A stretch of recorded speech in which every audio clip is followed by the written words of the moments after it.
Hello दोस्तों, आज हम पढ़ने वाले हैं कवि बिहारी जी का एक दोहा। कवि बिहारी जी का दोहा है, आपकी स्क्रीन पर आप देख सकते हो कि जीने पट में झुलमुली जलकती ओप अपार, सुर तरु की मनु सिंधु में लस्ती सपल्लव डार। ये दोहा है कवि बिहारी जी का।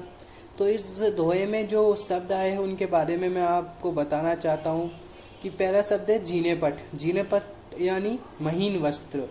महीन वस्त्र के बारे में मैं आपको अगर खुलकर समझाऊं तो इसके बारे में मान सकती हूँ कि एक बार एक व्यक्ति था जिसका नाम था स्विफ्ट। वो स्विफ्ट रहने को तो मूल निवासी भारत का था, लेकिन वो अमेरिका में जाकर बस गया था और वहीं पर उसने डिजायर नाम की एक युवती से शादी भी कर ली थी।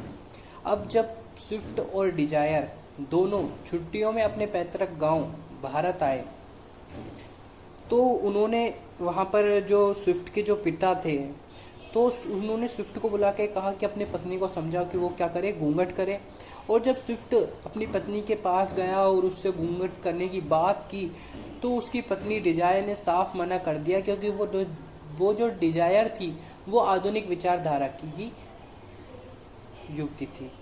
अब इसके बाद क्या हुआ कि जो स्विफ्ट था उसने सोचा एक तरफ तो पिता है और एक तरफ पत्नी, तो उसने दिमाग लगाया और उसके मन में एक विचार आया। उसने कहा कि डिजायर से कहा कि तुम जो है अगर पर्दा नहीं करना चाहती हो तो मत करो, लेकिन मेरे एक काम करो, तुम जो है नेट का दुपट्टा खोल लो, जिससे क्या तुम्हारा जो है वो भी हो जाएगा, पर्दा भी हो जाएगा, घूंघट भी हो जाएगा और नहीं भी होएगा। क्योंकि क्या होता है, जो नेट का दुपट्टा होता है उसमें वो किस तरीके से होता है, जिसमें आर पार दिख जाता है, उस तरीके से वो क्या होता है, नेट का दुपट्टा होता है।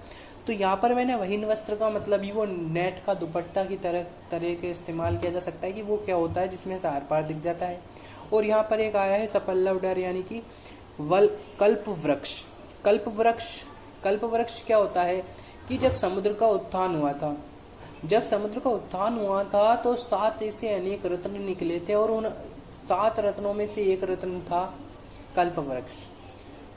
कल्प वृक्ष के बारे में ऐसी मान्यता है कि ये वृक्ष हिंदू सभ्यता में ऐसी मान्यता है कि ये वृक्ष एक व्यक्ति की सारी मनोकामनाओं को पूर्ण कर देता है, अर्थात इसकी प्राप्ति से एक मनुष्य की सारी इच्छाएं पूर्ण हो सकती है, ऐसी मान्यता मानी जाती है।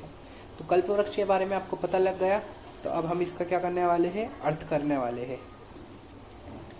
तो अर्थ करते हैं कि जीने पट में झुलमुली जलकती ओप अपार, सुर तरु की मनु सिंधु में लस्ती सपल्लव डार।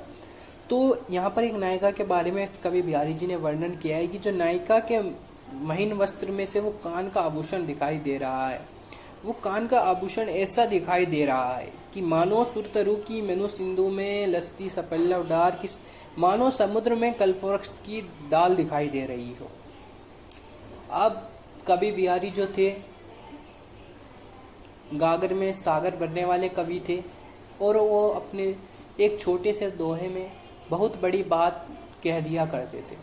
तो उन्होंने ये कहा है कि जो नायिका थी उसकी जो महीन वस्त्र था उसमें से जो कान का आभूषण दिखाई दे रहा था उस तरीके से लग रहा था कि मानो कल्प वृक्ष की डाल दिखाई दे रही हो, अर्थात वो एक प्रेमी के लिए